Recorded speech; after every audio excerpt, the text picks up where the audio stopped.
Warning! Send Brill's activist on graphic books in school library. What planet did you just parachute from? During a contentious Senate Judiciary Committee hearing on so-called book bans Tuesday, Senator John Kennedy, grilled a college activist over whether parents should have a say in what books are available in public libraries. After reading two sexually explicit excerpts from controversial LGBTQ+ books that have been challenged by parents in local school districts, Kennedy repeatedly asked progressive student activist Cameron Samuels, who uses they/them pronouns, whether parents should have any say in what books make it onto the shelves of public libraries. One of those books Kennedy read from, All Boys Aren't Blue, by George M. Johnson, has been banned in at least 29 local school districts and includes a graphic description of anal sex and other activities. I put some lube on and got him on his knees, and I began to slide into him from behind. Kennedy read from the book, which is a memoir of Johnson's life. I pulled out of him and kissed him while he masturbated.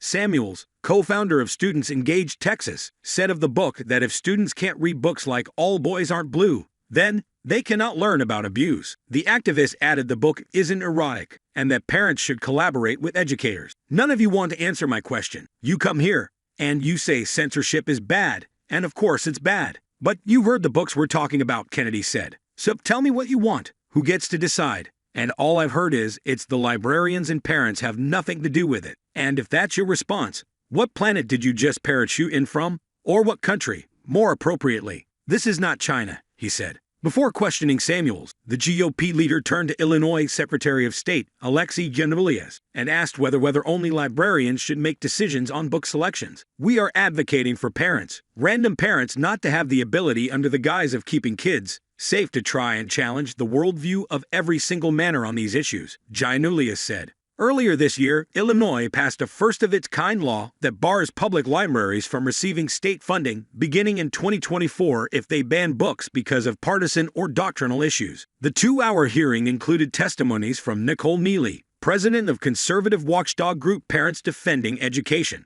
a grassroots group of parents and educators who monitor parental rights issues in school districts across the country. Researcher Max Eden from American Enterprise Institute, a DC-based think tank, also testified and argued it's a question of judgment about explicit material made available to children by public employees. 10-year-olds performing sodomy, underage incest, strap-on dildo, blowjobs. Is this oak for kids? Eden asked. Judiciary Chairman Dick Durbin, DEL, said both no one is advocating for sexually explicit material for children and that it's a distraction from the real challenge. I understand and respect that parents may choose to limit what their children read, especially at younger ages. My wife and I did. Others do too. But no parent should have the right to tell another parent's child what they can and cannot read in school or at home, he said. The hearing comes as concerned parents have been clashing with school districts over the last 2 years over their rights to be involved and opt their kids out of certain curricula deemed inappropriate.